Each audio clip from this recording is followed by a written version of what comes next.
अस्सलाम वालेकुम स्टूडेंट्स। आज की क्लास में हमारा टॉपिक है एनर्जेटिक्स और एनर्जेटिक्स में हम लोग इसके सारे रिएक्शंस देखेंगे और एक्सोथर्मिक एंडोथर्मिक में डिफरेंस चेक करेंगे। उसके बाद हम लोग Q is equals to MC delta T find करेंगे और एंथैल्पी चेंज भी इसमें हम लोग देखेंगे।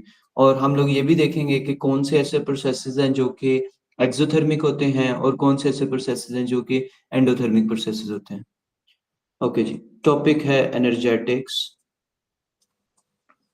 एनर्जेटिक्स और इसमें सबसे पहली डेफिनेशन जो हमसे पूछी जाती है पास्ट पेपर में वो है एक्सोथर्मिक एंड एंडोथर्मिक रिएक्शन में difference. Exothermic reactions exothermic reactions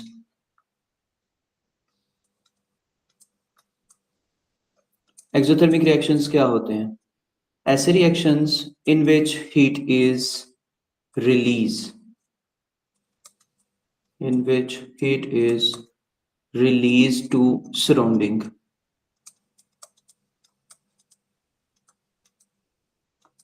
ठीक है, अगर हमारी सराउंडिंग का टेम्परेचर इंक्रीज हो रहा है इट मींस दैट ये जो प्रोसेस हो रहा है ये रिएक्शन एक्सोथर्मिक रिएक्शन है। ठीक है, और इसी तरह यहाँ पे आपने इसमें डेल्टा एच याद रखना है। डेल्टा एच एंथैल्पी चेंज जो भी एक्सोथर्मिक रिएक्शन होगा उसमें नेगेटिव होता है। ठीक है, मैं आगे एक्सप्लेन करता हूँ कि एंथैल्पी चेंज क्या होता है। ठीक है, एक्सो के बाद हमारे पास आ जाता है एंडोथर्मिक रिएक्शन। एंडोथर्मिक रिएक्शंस ऐसे reactions in which heat is absorb. ठीक है,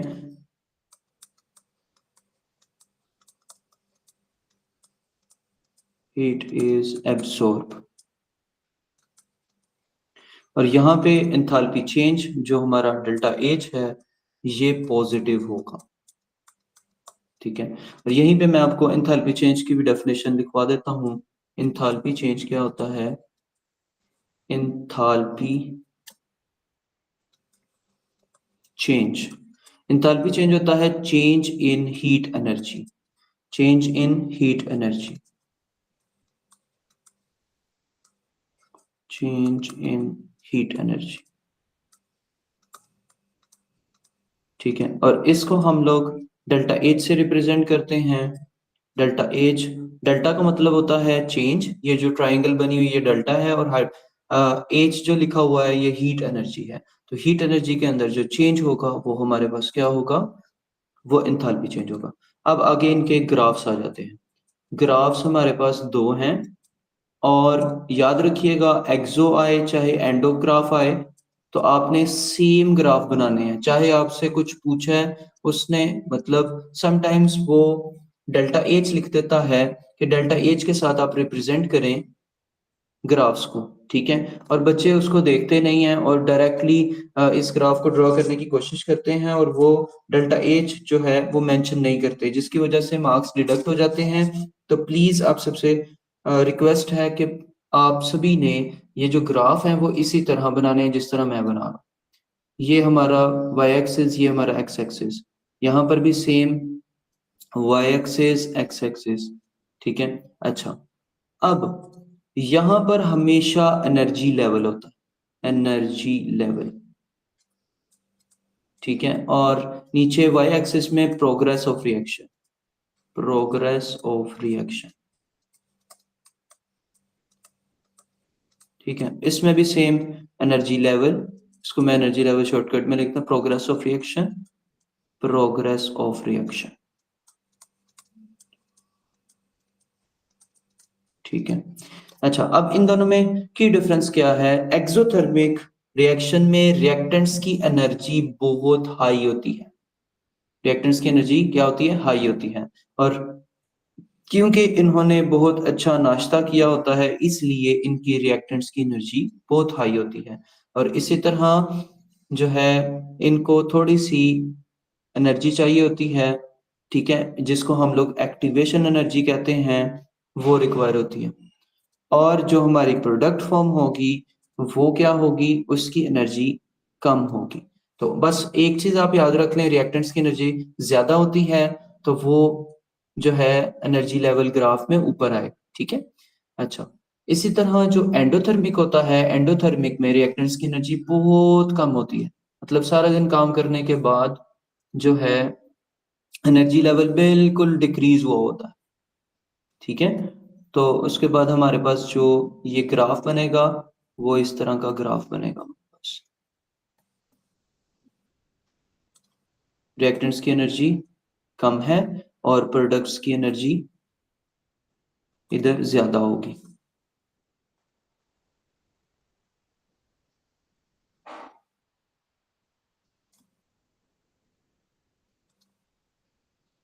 यहाँ पे, ठीक है? अच्छा, अब आपने क्या करना है, आपने सिंपली एक लाइन जो है वो ड्रॉ कर लेनी है रिएक्टेंट से। रिएक्टेंट से लाइन ड्रॉ करनी शुरू करनी है। ये जो लाइन है रिएक्टेंट से जो आप ड्रॉ कर रहे हैं, ये आपके पास क्या होगी? ये रिएक्टेंट्स की लाइन है। उसके बाद ये आपकी प्रोडक्ट्स की लाइन होगी, ठीक है? इसी तरह ये रिएक्टेंट्स हैं, रिएक्टेंट्स की लाइन्स डॉटेड लाइन आपने एक्सपेंड कर लेनी है और प्रोडक्ट्स की बैक साइड पे डॉटेड लाइन आपने एक्सपेंड कर लेनी है। अब बड़ा ही इम्पोर्टेंट मेन पॉइंट आ गया जिसमें हमने प्रेजेंट करना है एक्टिवेशन एनर्जी को। एक्टिवेशन एनर्जी क्या होती है? Minimum amount of energy to start up the reaction, और ये रिएक्टेंट से स्टार्ट होती है हमेशा। रिएक्टेंट से जहां तक हब होगा वहां से वहां तक जाएगी। रिएक्टेंट्स यहाँ पे थे नीचे, तो इसलिए हमने हब तक इसकी लाइन लगानी है और एरो ऊपर वाली डायरेक्शन पे देना है। ये हमेशा ऊपर वाली डायरेक्शन पे एरो रहेगा और इसको हम लोग रिप्रेजेंट करते हैं कैपिटल ई और स्मॉल ए से। तो ये हमारी एक्टिवेशन एनर्जी है। उसके बाद दूसरे नंबर पे जो बड़ा ही इंपॉर्टेंट पॉइंट है, वो एंथैल्पी चेंज आपसे पूछता है। एंथैल्पी चेंज हमेशा रिएक्टेंट्स की लाइन से लेकर प्रोडक्ट की तरफ होगा, ऐसे एरो। यहाँ पे रिएक्टेंट्स नीचे हैं, नीचे से ऊपर की तरफ प्रोडक्ट वाली साइड पे होंगे एरो, ठीक हो गया? तो यहाँ पे डेल्टा एच आपका, डेल्टा एच जिसको हम लोग एंथैल्पी चेंज कहते हैं, और ये एक्सोथर्मिक है। अगर आप इस डायग्राम को देखें तो ये नीचे की तरफ मूव कर रहा है, तो इसलिए इसका एंथैल्पी चेंज नेगेटिव होगा, और ये ऊपर की तरफ जा रहा है इसलिए इसका एंथैल्पी चेंज पॉजिटिव होगा, ठीक है? इसमें ये सारे मार्क पॉइंट्स जो है आपने बनाने हैं। कोई भी सिंपल वाला अगर आ जाता है एक्सो का ग्राफ, तो तब भी आपने यहाँ पर सेम ही ग्राफ ड्रॉ करना है। अगर एक्टिवेशन एनर्जी मेंशन है और डेल्टा एच मेंशन है, तब भी आपने ये बनाना है। अगर नहीं भी मेंशन, तब भी आपने यही डायग्राम बनानी है, ठीक है? अच्छा, इसके बाद अब आ जाता है आपके पास एक एक्सपेरिमेंट, जो कि बड़ा ही इंपॉर्टेंट एक्सपेरिमेंट है हमारी केमिस्ट्री में, और वो एक्सपेरिमेंट है ये, ठीक है? इसमें क्या है कि एक कैलोरीमीटर एक्सपेरिमेंट है, जिसमें हम लोग क्या करते हैं, हमारे पास एक ये बीकर होता है जिसको हम लोग कंटेनर कहते हैं, और इसकी जो साइड्स होती हैं वो मेटल की बनी होती हैं, ठीक है? यहाँ पे कॉपर मेटल है, कॉपर कैलोरीमीटर, ठीक है? इसके ऊपर एक इंसुलेटेड लेटिंग कार्ड लगा होता है, जो कि इसमें से जो है हीट वो ना रिमूव होने देती है, ना इसमें एंटर होने देती है। इसके साइड्स पे जो है ये ड्रॉट लगी होती है शील्ड, ये भी हीट लॉस को रोकती है और हीट को एंटर होने से भी रोकती है। थर्मामीटर है, ड्रॉट शीट है, इंसुलेटिंग कॉर्ड है, उसके बाद क्लैंप्ड कॉपर कैलोरीमीटर है, वाटर है इसके अंदर, ठीक है? और बर्नर है। अब बर्नर के अंदर क्या चीज है? बर्नर में हमारे पास यहाँ पर फ्यूल होता है, ठीक है? फ्यूल यहाँ पर क्या है? इथानॉल हमारे पास होगा फ्यूल, ठीक है? इथानॉल जो है, ये आपको पता है कि अल्कोहल है और ये हाईली फ्लेमेबल होता है, और जिसके फ्लेमेबल होने की वजह से ये वोलेटाइल कंपाउंड होता है, ठीक है? तो अब हम लोग यहाँ पर इसको लिख लेते हैं, ये जो बर्नर के अंदर जो फ्यूल है हमारा, वो क्या है? इथानॉल। और इथानॉल जल्दी जल्दी इवेपोरेट हो जाता है, क्विकली इवेपोरेट, इवेपोरेट्स क्विकली, ठीक है? अच्छा, अब what is the purpose of insulating card? तो ऑब्वियसली यहाँ पर इसके वेपर्स बनेंगे जब हम लोग इसको हीट करेंगे। वेपर्स बनने के बाद वो क्या करेंगे? इस इंसुलेटिंग कार्ड के ऊपर लग जाएंगे, और जिसकी वजह से हमारा हीट लॉस जो है ना वो नहीं होगा, और इसका टेम्परेचर ग्रेजुअली इंक्रीज करता जाएगा, और थर्मोमीटर से हम लोग मेजर करते जाएंगे कि इसका क्या टेम्परेचर है, ठीक है? और उसके बाद हमें आइडिया हो जाएगा यहाँ। अच्छा, अब आपने करना क्या है कि आपने इस अपरेटस को अरेंज करने के बाद, ठीक है, कॉपर कैन को आपने हीट करना है। Light the wick to heat the water. अब विक क्या है? विक ये वाला पोर्शन है, जिस तरह ये आप देखें ये विक है, ठीक है, इसको आपने लाइट करना है। Light the wick to heat the water. Stop heating when you have reasonable temperature rise of water, say about 40 degree Celsius. जब तक आपका 40 डिग्री सेल्सियस टेम्परेचर नहीं होता तब तक आपने इसको हीट करना है। उसके बाद फ्लेम कैन बी एक्सटिंग्विश्ड, फिर आपने फ्लेम को बंद कर देना है। कैसे बंद करना है कि इसके ऊपर लिड लगा देनी है। जिस तरह आपने अक्सर बंसन बर्नर्स अपने जो है लेबोरेटरीज में देखे होंगे, उसको लिड लगा दें तो वो ये जो है cut off supply of oxygen हो जाती है, जिसकी वजह से जो बर्निंग प्रोसेस है वो खत्म हो जाता है। उसके बाद stir the water thoroughly and measure the maximum temperature of water. इसको बार बार आपने स्टीर करते जाना है और मैक्सिमम टेम्परेचर वाटर का मेजर करना है। Then weight the split burner. अब देखें आपके पास यहाँ पे इथानॉल था, ठीक है, इथानॉल का मैस एट द स्टार्ट कुछ और होगा और एट द एंड कुछ और होगा, ठीक है, तो आपने इसका वेट ले लेना है। अच्छा जी, अब यहाँ पे जब आप इसका वेट ले लेंगे तो वेट लेने के बाद एट द स्टार्ट, और ये क्योंकि हाईली जो है फ्लेमेबल था, वेपोरेट्स क्विकली, इसलिए हम लोग इसका वेट ले लेंगे। अब यहाँ पर एक फॉर्मूला आता है, फॉर्मूला आता है कि हीट चेंज हमने फाइंड करनी है, तो Q is equals to M C delta T. ये फॉर्मूला हीट एनर्जी रिलीज या फिर एब्सॉर्ब आ जाती है। तो याद रखिएगा, कोई भी हीटिंग प्रोसेस है या कंबस्टन प्रोसेस है तो ये एक्सोथर्मिक प्रोसेस होता है। एक्सोथर्मिक प्रोसेस इसलिए होता है क्योंकि इसके अंदर हीट जो है वो रिलीज होती है, एक्सोथर्मिक प्रोसेस। अच्छा, ये फॉर्मूला में अब मैं आपको चीजें बता दूं, इसमें Q क्या है हमारे पास? हीट एनर्जी, हीट एनर्जी है Q। उसके बाद मैस M4, मैस है हमारे पास, और C4 स्पेसिफिक हीट कैपेसिटी है, स्पेसिफिक हीट कैपेसिटी, और डेल्टा टी आपके पास change in temperature, change in temperature. और याद रखिएगा चेंज इन टेम्परेचर हम लोग किस तरह लिखते हैं? Delta T is equals to final temperature minus initial temperature, final minus initial. क्योंकि ये एक्सोथर्मिक प्रोसेस है तो ऑब्वियसली फाइनल टेम्परेचर ज्यादा होगा, ठीक है, तो आपने ये फॉर्मूलाज आपने याद कर लेने हैं। अच्छा, इसके साथ जब भी आपको एंथैल्पी चेंज इसके आगे फर्दर फाइंड करने के लिए कहा जाए तो तब एंथैल्पी चेंज का फॉर्मूला जो होता है वो होता है delta H is equals to Q over N. ये फॉर्मूला आपने अप्लाई करना है। यहाँ पर एन क्या चीज है? एन आपके पास नंबर ऑफ मोल्स होते हैं, और नंबर ऑफ मोल्स जो हैं उसका फॉर्मूला आपको पहले से पता है, mass over M R. Sometimes moles directly given होते हैं, समटाइम्स आपको मैस गिवन होता है, तो मैस से आपने मोल्स फाइंड करने होते हैं, ठीक है, तो ये आपका एन है। अच्छा, Q को हमेशा आपने किलो जॉल्स में लेना। अब हम लोग इसके जो है एक क्वेश्चन परफॉर्म कर लेते हैं जिससे हमें आइडिया हो जाएगा। ये देखें, ये आपके सामने एक क्वेश्चन है, गिव। अब ये अगर आप सारा क्वेश्चन रीड करें, ये पास पेपर का क्वेश्चन है कि इसमें आपके पास कॉपर कंटेनर है, वाटर है, थर्मोमीटर है, लिक्विड फ्यूल है। The student Burns some fuel to heat the water in the copper container and measure the change in temperature. The student noticed that the bottom of the container turns black. ठीक है, मतलब ये container का bottom जो है ना वो black colour का हो जाएगा, ये वाला, ठीक है, जिसकी वजह से ये वाला ऐसा ब्लैक हो गया। अच्छा, अब give the name of the black substance that forms on the bottom of the container. तो क्या ब्लैक सब्सटेंस हो सकता है? ठीक है, हमने इसका आंसर करना।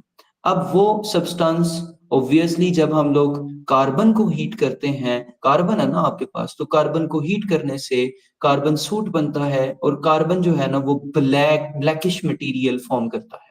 तो यहाँ पे चूंकि ये कॉपर कंटेनर है और कार्बन भी हो सकती है। अब आप ये सोच रहे होंगे सर यहाँ पर कार्बन कहाँ से आ गया? ठीक है, कार्बन अगर आप नहीं लिखना चाहते तो कार्बन ना लिखें, यहाँ पर कॉपर, कॉपर का है तो कॉपर ऑक्साइड बनेगा, ठीक है, मतलब ये कॉपर का बना हुआ है ना, तो यहाँ पे कॉपर 2 ऑक्साइड बन जाएगा आपके पास, कॉपर 2 ऑक्साइड लिखना है आपने, ठीक है। अगर किसी स्टूडेंट ने कॉपर 1 ऑक्साइड लिख दिया तो वो रिजेक्ट हो जाएगा, कॉपर के ऊपर +2 चार्ज होता है, इसलिए हमने यहाँ पर कॉपर 2 ऑक्साइड लिखना है इसका आंसर। अच्छा जी, अब आपका मेन क्वेश्चन आ गया ये वाला। In one experiment student Burns 0.92 grams of ethanol. ठीक हो गया। उसके बाद the student calculates the heat absorb by the water. ठीक है। अब हीट एनर्जी एब्सॉर्ब उसने दे दी है, वाटर ने जो एब्सॉर्ब की 18.2 किलो जूल्स। ठीक है। उसके बाद show the results of the experiment is given approximate delta H उसने बता दिया कि इतना होना चाहिए हमारा। ठीक है। अब हम लोग इसमें क्या करेंगे? इसमें सबसे पहले हम लोग 0.92 जो हमारा ये मैथ था उसको एमआर से डिवाइड करके मोल्स निकालेंगे। ये जो 0.92 था, तो मोल्स कैसे फाइंड करेंगे? Math over MR. मैथ हमें गिवन है, ठीक है, इथेनॉल का मैथ और एमआर। आपको पता है कि आपने एन मोल्स फाइंड करने होते हैं। ठीक है। और ये हीट एनर्जी एब्जॉर्ब जो है ये क्यू है आपके पास। ठीक है। अच्छा, अब यहाँ पे मैथ कितना है आपके पास? मैथ है 0.92 डिवाइडेड बाय आपने इथेनॉल का एमआर जो है वो 46 गिवन होगा। ठीक है। तो यहां से इसको जब डिवाइड करेंगे तो आपके पास आंसर क्या आएगा? 0.02। ठीक है। 0.02 ये आपका आपके नंबर ऑफ मोल्स आ गए। अब आपको पता है डेल्टा एच का फॉर्मूला मैंने अभी लिखवाया। जब आपको क्यू गिवन हो और क्यू का फॉर्मूला होता है Q over N, Q is equal to MC delta T वाला ना। तो ये उसने एक पार्ट आपको करके दे दिया। अच्छा, अब क्यू क्या है आपके पास? क्यू आपके पास 18.2 है। ठीक है। आपने सिंपली 18.2 मेंशन कर देना है और डिवाइडेड बाय 18.2 डिवाइडेड बाय 0.02। 0.02 ये आपके पास अप्रोक्सीमेटली 910 किलो जूल्स पर मोल बनेगी वैल्यू। ठीक है। जो कि approximately equals to 900 kilo joule per mole. अच्छा, एक चीज यहाँ पे याद रखनी है, आपने इसका साइन लगाना नहीं भूलना। ये डेल्टा एच है और आपका जितने भी हीट एनर्जी एब्सॉर्ब या रिलीज हो रही है, तो याद रखिएगा जब एब्जॉर्ब हो रही होती है तब आपका डेल्टा एच पॉजिटिव होगा और जब रिलीज हो रही है तब डेल्टा एच नेगेटिव होगा। अब यहाँ पे कंबस्टन ऑफ एथेनॉल था तो कंबस्टन प्रोसेस जो भी होगा वो हमारा नेगेटिव पोर्शन में होगा। ठीक है। अब मैं आपको मजीद जो है वो ये एक्सप्लेन कर देता हूँ। ठीक है। इसमें हमारे ये वाले रिएक्शंस जो हैं, इसमें मेन ये reactions salt dissolves in water, ये भी एक्सोथर्मिक होते हैं। ये सारे एक्सोथर्मिक प्रोसेसेस हैं। ठीक है। न्यूट्रलाइजेशन रिएक्शन है, डिस्प्लेसमेंट रिएक्शन है और कंबस्टन रिएक्शन, ये सारे के सारे हमारे एक्सोथर्मिक रिएक्शंस होते हैं। ठीक है। तो आपका डेल्टा एच का साइन लगाना यहाँ पर नहीं भूलना आपने। अच्छा, अब आपके पास मेन जो है इसमें एक क्वेश्चन आ जाता है डेल्टा एच एक और बॉन्ड एनर्जीज वाला। अब बॉन्ड एनर्जीज में अब आपके पास एक जो है CH4 है मीथेन, इसकी हम लोग कंबस्टन कर रहे हैं ऑक्सीजन की प्रेजेंस में और हमारे पास प्रोड्यूस हो रही है कार्बन डाइऑक्साइड एंड वाटर। ठीक है। तो अब यहाँ पे आपके पास हाइड्रोजन जो है वो 2 हो जाएंगे, ऑक्सीजन जो है आपके पास 4 है, तो यहाँ पे 2 लगा दिया। ये आपको कह देगा कि forward reaction is exothermic. Forward reaction is exothermic.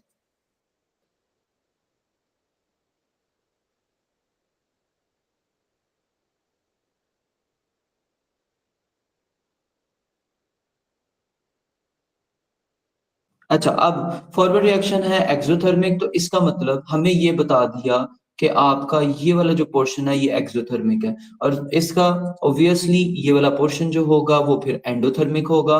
तो आपने ये आइडेंटिफिकेशन कर लेनी। अब in terms of bond making, in terms of bond making and bond breaking, bond breaking and making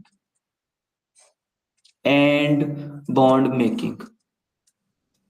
ठीक है। आपने in terms of bond making and bond breaking में आपने ये बताना है why this reaction is exothermic, why this reaction is exothermic. अब इसमें चूंकि दोनों प्रोसेसेस हो रहे हैं फिर भी ये रिएक्शन जो है इसमें डेल्टा एच आपका आ जाता है, डेल्टा एच नेगेटिव आ जाता है। ठीक है। तो नेगेटिव क्यों आया? कि इसमें तो दोनों प्रोसेसेस हो रहे हैं, एक्सोथर्मिक भी हो रहा है और एंडोथर्मिक भी हो रहा है, इसलिए why this reaction is exothermic. अच्छा, इसमें आपने 3 मार्क पॉइंट्स लिखने हैं हमेशा, चाहे 2 नंबर का आए चाहे 3 नंबर का आए, तो आपने 3 मार्क पॉइंट्स ही लिखने हैं। सबसे पहला मार्क पॉइंट है कि आपने ये बताना है कि आपके पास बॉन्ड ब्रेकिंग जो है bond breaking is endothermic in which heat is absorbed. Bond breaking क्या है? एंडोथर्मिक रिएक्शन है जिसमें हीट जो है हीट इज एब्सॉर्ब। ठीक है, इसी तरह आपके पास दूसरा मार्क पॉइंट जो है बॉन्ड मेकिंग का लिखना है। बॉन्ड मेकिंग इज एक्सोथर्मिक, ठीक है, in which heat is release. Exothermic in which heat is release. ये दो मार्क पॉइंट तो आपने लिखने ही लिखने हैं। तीसरा मार्क पॉइंट है कि इस रिएक्शन के अंदर in this reaction more bonds are make. जिस तरह आपका ये एक्सोथर्मिक है ना, तो इसलिए इसमें बॉन्ड्स ज्यादा बन रहे हैं। More bonds are made than break. ठीक है, ब्रेक होने से ज्यादा ये बन रहे हैं, break. So, more energy is released than absorb। इसमें more energy रिलीज हो रही है than absorb से। ठीक हो गया? अच्छा जी, होपफुली इसकी भी समझ आ गई हुई है। पास पेपर क्वेश्चन है, बड़ा ही इंपॉर्टेंट है और ये आना ही आना है। VIP, very very very important question. ठीक है, अच्छा अब नेक्स्ट आपके पास आ जाता है डेल्टा एच वाला एक और क्वेश्चन कर लेते हैं, जिसमें हम लोग ये देखते हैं Q is equals to M C delta T वाला फॉर्मूला लगा के देखते हैं। अच्छा जी, अगर हम लोग इसमें से एक क्वेश्चन देखें तो बिल्कुल लास्ट वाला क्वेश्चन हमें दिया होगा Q is equals to M C delta T वाला। Just wait minute please. अब ये Q is equals to M C delta T. अब ये एक एक्सपेरिमेंट है, मैंने फॉर्मूला लिख लिया, मैंने Q फाइंड करना, कैलकुलेट हीट एनर्जी। अच्छा, अब देखें आपके पास मैक्सिमम टेम्परेचर चेंज जो है ना वो 35 है, तो इसका मतलब डेल्टा टी आपको पहले से दे दिया। वॉल्यूम ऑफ हाइड्रोक्लोरिक एसिड भी ये मैस है आपका, ठीक है, 25 सेंटीमीटर क्यूब। और volume of sodium hydroxide solution added to complete the reaction, ये भी अब जो है कंप्लीट द रिएक्शन करने के लिए ये भी मैस ही दिया हुआ है। अब हमें फॉर्मूला तो पता है कि is equals to M C delta T. अब सी की वैल्यू भी दी होती है, ठीक है, एम की वैल्यू हमारे पास कैसे आएगी? जिस तरह हमें ये पता है इस रिएक्शन में hydrochloric acid plus sodium hydroxide जो है वो हम लोग ऐड करेंगे दोनों को, ये 25 प्लस 22, ये आपके पास बन जाएगा 47। ठीक है, तो 47 सेंटीमीटर क्यूब जो होगा ये आपका मैस होगा, क्योंकि यहाँ पे ये क्लियरली मेंशन है 1 centimetre cube has the mass of 1 ग्राम। तो हमारे पास कितना मैस है? 47, तो ये 47 ग्राम्स के इक्वल होगा। अब मैं ये सिंपली वैल्यूज प्लेस करूंगा इसके अंदर। मैस आपका कितना है? 47। सी आपके पास कितना है? 4.2। ठीक है, और delta T change in temperature 35। तो जो भी आपका आंसर आएगा ये जॉउल्स में आंसर आएगा, याद रखिएगा।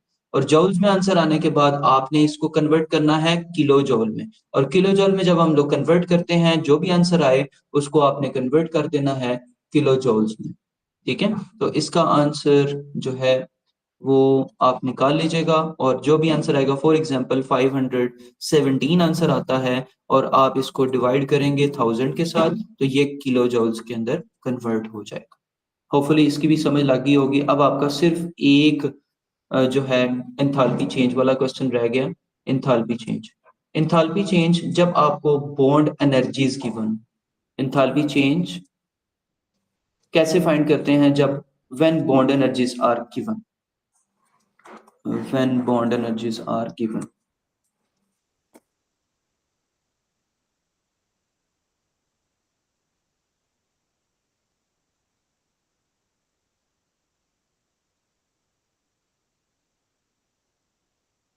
तब आपका फॉर्मूला है change in enthalpy delta H, heat absorb minus release, heat absorb minus heat release, ये वाला फॉर्मूला रखेंगे। ठीक है, अब हम लोग इसका क्वेश्चन भी देख लेते हैं कि इसका क्वेश्चन क्या आता है।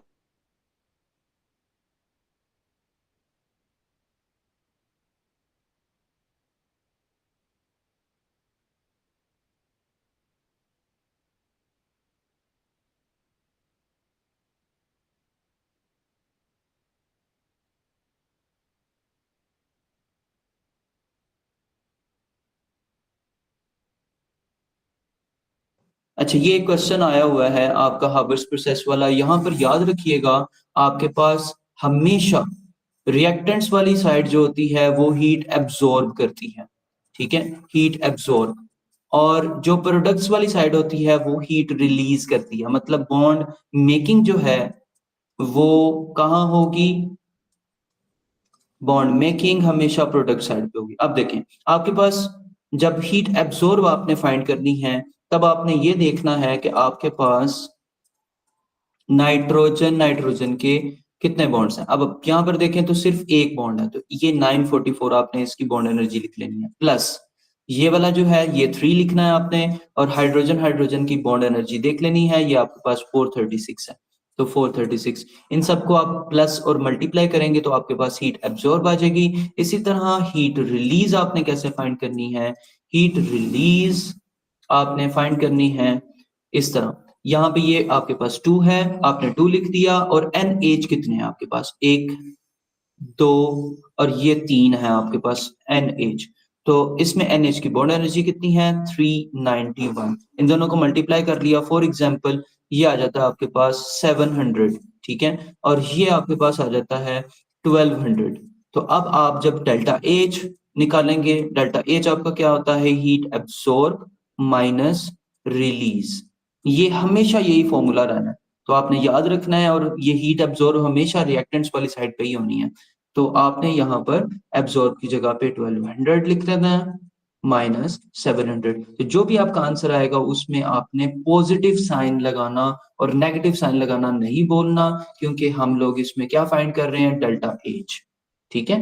तो ये हम लोग फाइंड कर रहे हैं, डेल्टा एच आपका नेगेटिव में आ जाएगा, यहाँ पे सॉरी पॉजिटिव में आएगा इस रिएक्शन में। अच्छा जी, अब यहाँ पे हीट एनर्जी नीडेड, फिर ये रिलीज। अच्छा, यहाँ पे बच्चे यही गलती करते हैं मेन, कि यहाँ पे हीट नीडेड का मतलब है हीट एब्जॉर्ब फाइंड करनी है। तो हीट एब्जॉर्ब आपकी क्या बनेगी भाई? सिर्फ और सिर्फ आपकी 1200 हीट एब्जॉर्ब बनेगी, ठीक है। और इसमें जो आपकी हीट रिलीज है वो क्या बनी? वो 700 बनी थी, तो हमने यहाँ पे 700 पुट कर देना है। यहाँ पे डेल्टा एच आपने लिखना है, एब्जॉर्ब माइनस रिलीज। ये बच्चे गलती करते हैं, ठीक है। तो एब्जॉर्ब आपके पास क्या है? एब्जॉर्ब 1200 माइनस 700, ठीक है। जो भी आपका आंसर है पॉजिटिव में आ गया, तो वो आपने यहाँ पे आपने लिख देना है, ठीक है। होपफुली इसकी बहुत अच्छे से समझ आ गई होगी। और अगर कोई क्वेश्चन आपको ना समझ में आए तो please do ask me without any hesitation in the comment box. और इंशाल्लाह मिलते हैं अगली वीडियो में। अल्लाह हाफिज।